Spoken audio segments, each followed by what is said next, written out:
Bom dia, senhoras e senhores. Em primeiro lugar, eu gostaria de agradecer sincera e profundamente a ABDIB pelo convite, pela organização do evento e agradecer também a presença de todos. Eu vou começar pelas boas notícias. Acho que eu tenho que controlar aqui. E a primeira boa notícia, que eu acho que todos aqui compartilham e têm essa mesma impressão, é de que há um sentimento positivo hoje no Brasil a respeito do nosso futuro na área da economia e, consequentemente, nas demais áreas da nossa sociedade. Esse sentimento, essa percepção, aparece no indicador de confiança, tanto dos empresários quanto dos consumidores. Mas isso aparece também no dia a dia, nas nossas conversas, nos nossos encontros. Temos percebido a cada dia, né, esse sentimento melhor em relação ao país. Nós tivemos também recentemente no exterior e a sensação também é essa, de que há um momento de retomada, de ganho de força na economia brasileira, e nós temos que aproveitar esse momento com sabedoria, não só para empreender e levar adiante os nossos projetos, mas também para fazer as mudanças que são necessárias no Brasil. Quando olhamos também a intenção de investimentos, também percebemos já um início desse processo de recuperação de expectativas. Quando olhamos o risco país, é impressionante, né? Chegamos a um nível de mais de 500 pontos de risco país e já estamos em 316, numa linha descendente forte, e já nos encaminhando quase que para o nível de risco país do período de investment grade. Isso é uma mensagem clara do setor externo, dos investidores externos, da confiança nessa nova gestão no país. Quando nós olhamos também as expectativas de crescimento do país, de inflação, de juros, todas têm apontado uma melhoria, não só para este ano, mas para todos os anos subsequentes. Então, a inflação, por exemplo, que antes apontava uma trajetória que não convergia para a meta, hoje é a expectativa de mercado de que nós já estaremos dentro da meta em 2018 e já começam a falar também de que provavelmente, talvez em 2017, já estejamos com a inflação na meta. Não são coisas que eu estou dizendo do governo, são avaliações de analistas de mercado. O crescimento da economia também, já estamos com muitos analistas projetando um crescimento acima de 1,5% para o próximo ano, alguns já falam em 2%, e nós adotamos uma projeção de 1,6%. Então, esses dados todos mostram esse ganho de confiança. Outra notícia muito importante que nós temos que valorizar é que o ajuste externo da economia brasileira já está completo. Então, nós chegamos a ter um déficit de transações correntes de mais de 4% do PIB e já estamos em torno de 1,5% do PIB. A balança comercial já acumula 37 bilhões de superávit neste ano. Então, o lado externo da economia brasileira já sofreu o ajuste, já está equilibrado. Então, temos confiança, temos relações com o resto do mundo equilibradas, expectativas são positivas, temos uma agenda econômica clara, bem delineada, mas a realidade também precisa ser considerada. E a nossa realidade, eu resumo com esse quadro. Nós tivemos um crescimento das despesas do governo federal nos últimos 20 anos de 6 pontos percentuais do PIB. Coincidentemente, o número também é um crescimento de 6% acima da inflação nesse período. Então, claramente, uma trajetória de despesa que chegou ao limite da sustentabilidade. Nós não temos mecanismos para manter essa taxa de crescimento da despesa no mesmo ritmo dos últimos 20 anos. Nós precisamos conter essa evolução. O deputado Júlio Lopes já comentou aqui sobre vários programas, vários problemas. Eu vou comentar um pouquinho mais sobre isso. Mas também é importante dizer que o novo governo começou recebendo uma situação conjuntural bastante grave e que demanda uma ação enérgica. E é isso que está sendo feito. Então, nós tivemos 6 semestres consecutivos de queda do PIB. Nós estamos com o menor nível de utilização da capacidade instalada da indústria desde quando isso começou a ser medido, em 76%. Nós temos mais de 11 milhões de pessoas desempregadas. A nossa dívida bruta passou de 56% do PIB em 2014 para 62% do PIB no final do ano e chegará a mais de 70% do PIB no final deste ano, e com uma trajetória que não aponta ainda um ponto de convergência. Ou seja, a situação é grave. Não é uma situação que foi criada nestes últimos 2, 3, 4 meses. É o resultado de um longo processo de deterioração fiscal do país, que tem, em grande medida, relacionamento com este gráfico que eu estou mostrando. Ou seja, qual foi a opção do governo? Atacar o ajuste inicialmente pelo lado da despesa. Então, primeiro nós vamos atacar a despesa.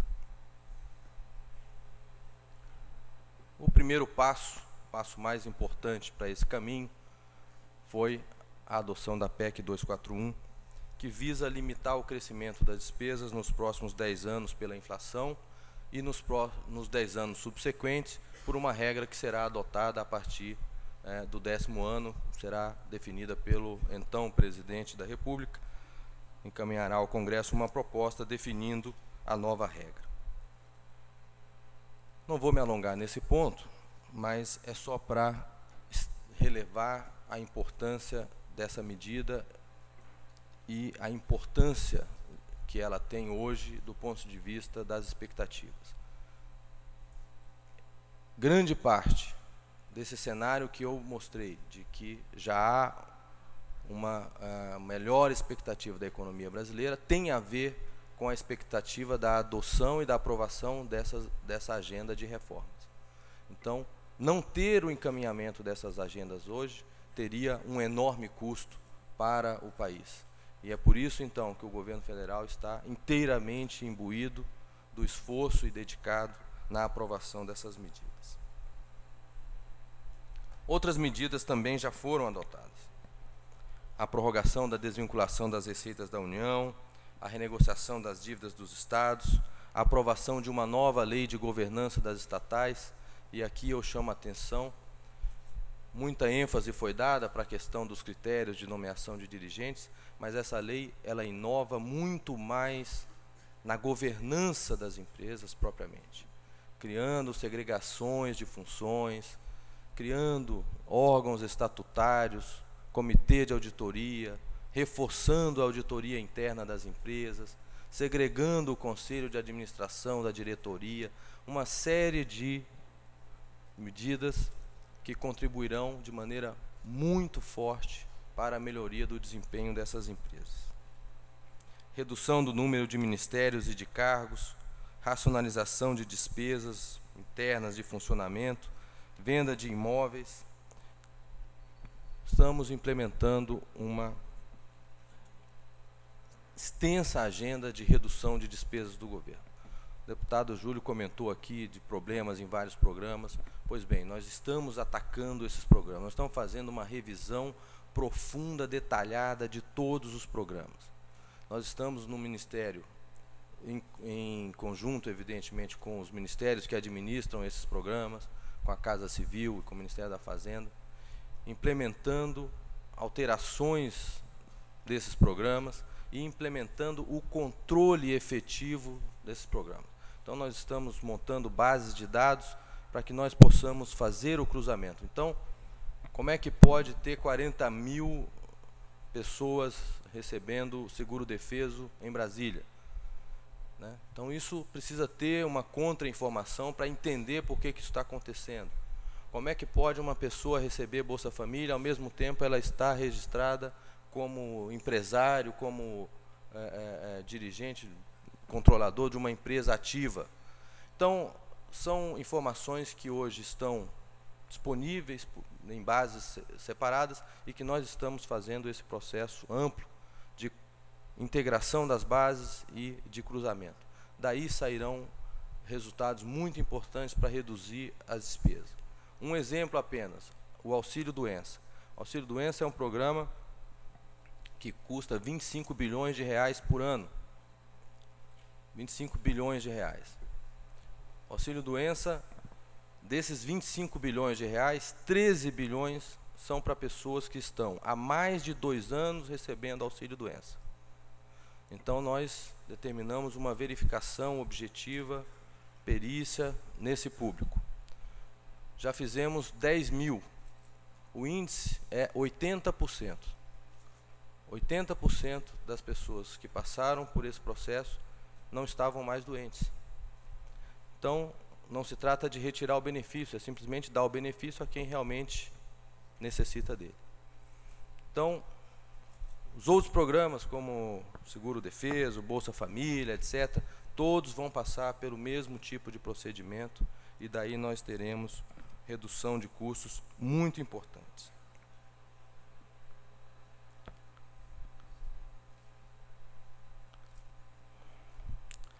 Vou ter que falar também do outro problema. Nosso outro tema grave é a Previdência. Não dá para a gente fazer esse programa de contenção de custos sem olhar para o maior custo que tem no orçamento federal.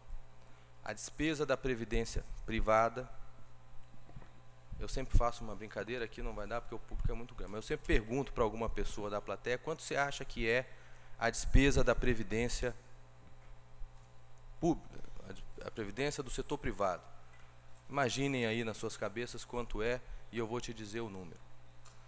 Estimativa de despesa da Previdência em 2017, Previdência privada, 560 bilhões de reais. E quanto é o investimento federal? 40 bilhões de reais. Além dos 550, 560 bilhões da Previdência, mais 55 bilhões de benefícios para idosos e deficientes, e do lado do governo, mais 130 bilhões das aposentadorias do setor público. Então, são 740 bilhões de reais, com benefícios previdenciários, pensões e aposentadorias.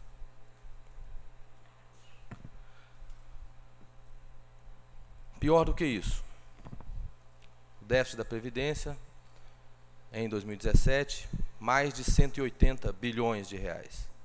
Mais de 180 bilhões de reais. Esse déficit foi 56 bilhões de reais em 2014.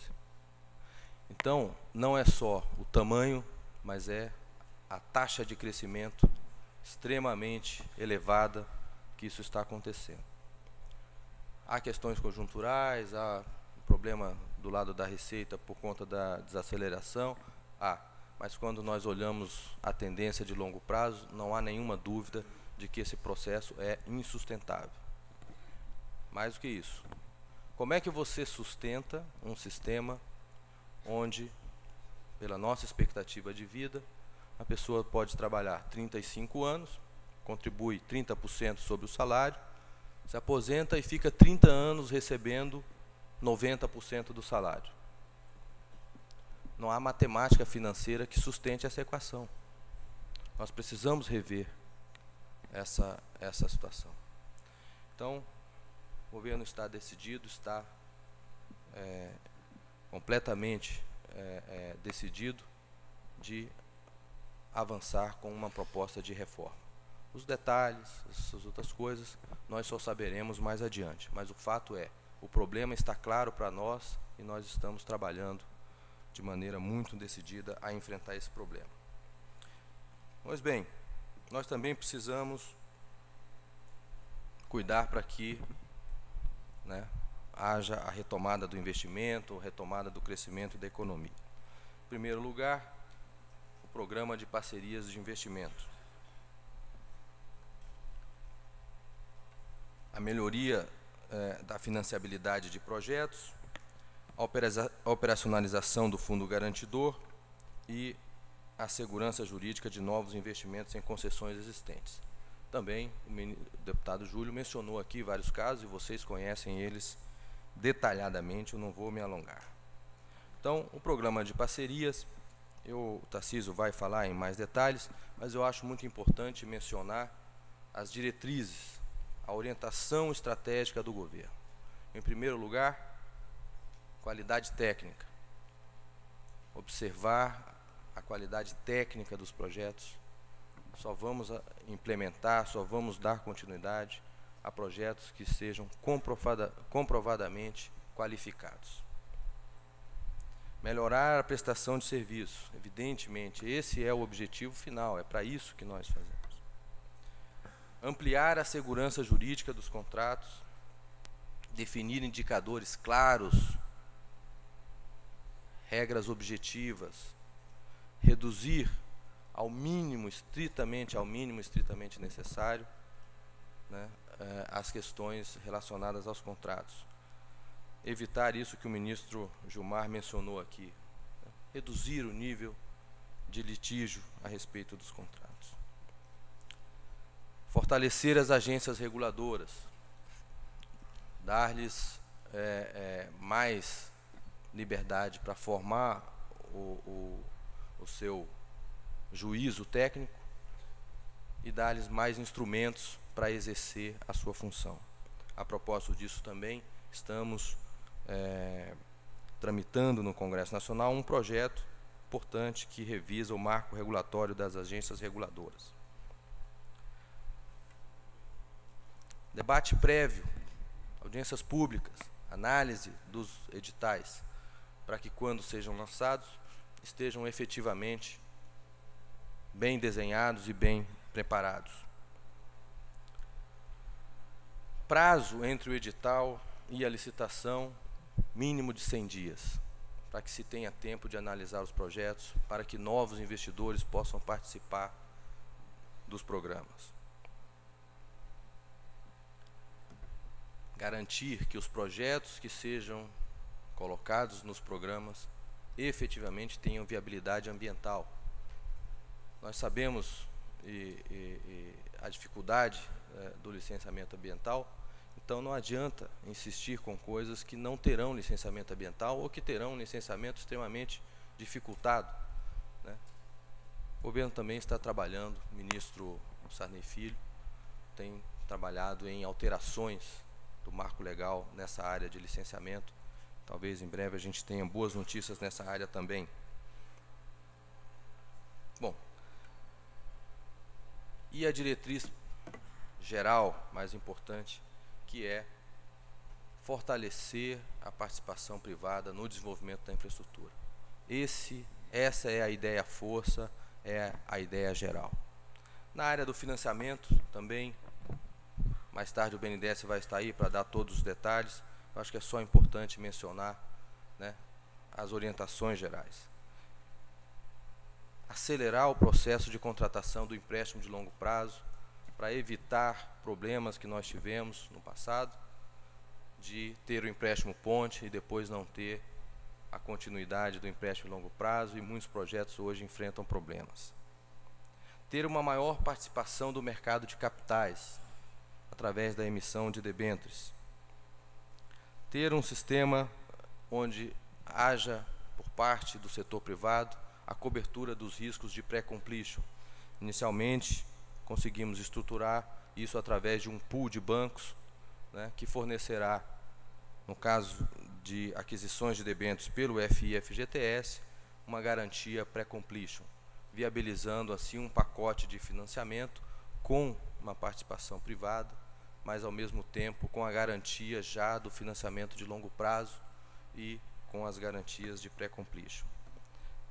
Estamos ainda desenvolvendo outros instrumentos, tentando melhorar ainda mais, né, a financiabilidade, a capacidade de financiamento dos projetos. Mas o que é mais importante é, não haverá, né, nessa nova fase, risco de ruptura do processo de financiamento. Muitos, né, têm colocado, mas e o custo do projeto? O custo do financiamento será dado.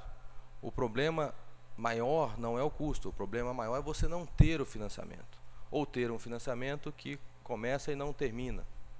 Então, nós focamos muito a nossa estratégia em garantir que os projetos que estejam dentro do programa tenham a financiabilidade, né? Então, estamos já com um pacote apresentado. O BNDES mais tarde vai entrar em detalhes, mas o importante é que a gente tenha o direcionamento para uma estrutura financeira compatível e estável. Nós não podemos viver de sobressaltos nessa área.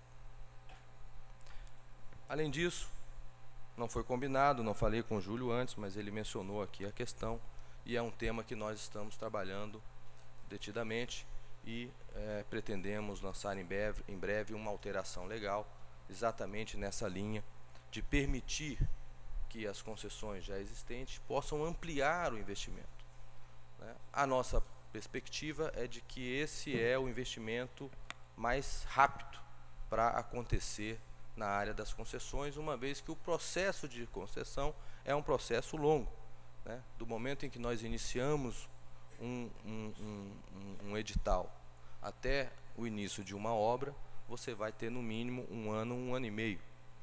Mas nós precisamos e temos muitas oportunidades em áreas já concedidas, em ferrovias, em rodovias, né, talvez em aeroportos, de novos investimentos relevantes nessa área. O que é necessário, então? Criar uma base jurídica sólida, uma base jurídica que dê para as agências reguladoras o instrumental necessário, instrumental suficiente para que ela possa avaliar esses novos investimentos e fazer as adequações nos contratos, né, que sejam necessárias. Isso, evidentemente, não será feito em detrimento do usuário, nem em favorecimento do concessionário. O objetivo disso é melhorar a qualidade do serviço e atender melhor o cidadão, o usuário dessas infraestruturas já concedidas.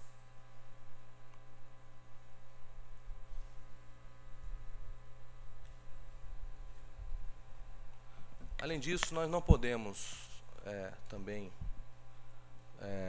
nos olvidar de que há alguns projetos que enfrentam problemas. Então, nós estamos também elaborando essa discussão a respeito da criação de uma possibilidade de que em situações extremas, em situações de solução impossível, que haja uma devolução coordenada dos projetos. Evidentemente que esse não é o nosso objetivo. O que nós queremos é que os projetos se desenvolvam a contento. Mas hoje o nosso marco legal só tem duas alternativas: ou dá tudo certo ou dá tudo errado. O que nós estamos tentando é criar um mecanismo intermediário que permita que as coisas, né, tenham uma solução. E, de novo, não se trata aqui de favorecer o concessionário, de favorecer o acionista. É criar uma possibilidade de que haja devolução, haja saída antes da caducidade, evita-se esse processo de caducidade, protege-se os financiadores, protege-se a concessão, preserva-se o investimento já realizado e, a partir daí, nós teríamos uma nova licitação daquela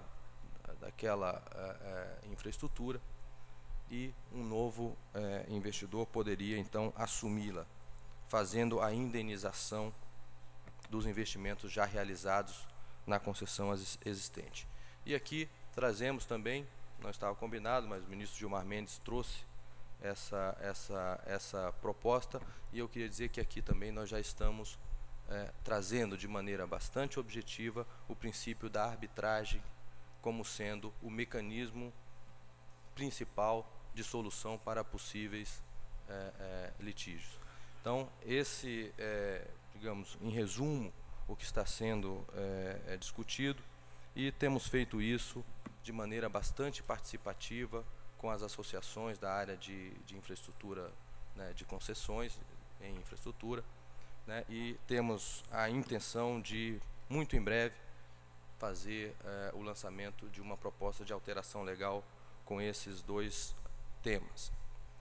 Bem, nós também, apesar, né, daquela proporção que eu falei do início, né, não é no volume das despesas com previdência, mas continuamos com o programa de investimentos do governo federal e que não são desprezíveis, pelo contrário, são investimentos relevantes na área de infraestrutura, de logística. Nós temos uma estimativa de 38 bilhões de reais nesse triênio 2016 a 2018. São mais de 1.700 quilômetros de rodovias, 2.400 quilômetros de ferrovias e empreendimentos em portos e aeroportos, que serão mantidos e continuados com recursos do governo federal. Na área de habitação, saneamento, recursos hídricos, mobilidade urbana, 54 bilhões, né, é a nossa estimativa de aplicação de recursos nesse período de 3 anos. Na área de defesa, 18 bilhões de reais também nesses 3 anos, de 2016 a 2018. Totalizando 110 bilhões de reais, né, de investimento do governo federal no período 2016 a 2018. Então, nós estamos continuando com o projeto, temos tido na elaboração dos orçamentos, apesar de toda a dificuldade, um cuidado, uma atenção para manter esse investimento, né, e conseguimos, para a proposta de 2018, preservar o volume de investimentos do governo federal, ainda, né, com todas as dificuldades. E, para que não deixar de falar disso, já enviamos o orçamento de 2017 dentro do que seria a regra da PEC 241. Então, fizemos isso e, ainda assim, mantivemos os recursos de investimento. Só para concluir, é evidente que nós temos que fazer, né, a defesa dessa questão, né. É importante entender que a reforma da PEC e a proposta de ajuste do governo federal é um conjunto que traz os benefícios econômicos para o presente e tem os custos de ajuste gradualmente ao longo do tempo. Então, nós teremos tempo no país para implementar as reformas, implementar os programas de redução de despesa e já teremos colhido, logo na partida, essa melhora de atividade econômica, essa melhora de expectativas, de projeção da economia brasileira. Já ontem, o Banco Central adotou a primeira redução de taxa de juros desde 2012, eu acho. Então, são condições que vão sendo criadas para que a economia brasileira volte a funcionar de maneira dinâmica e volte a cumprir o seu desígnio, que é de ser uma grande nação. Muito obrigado.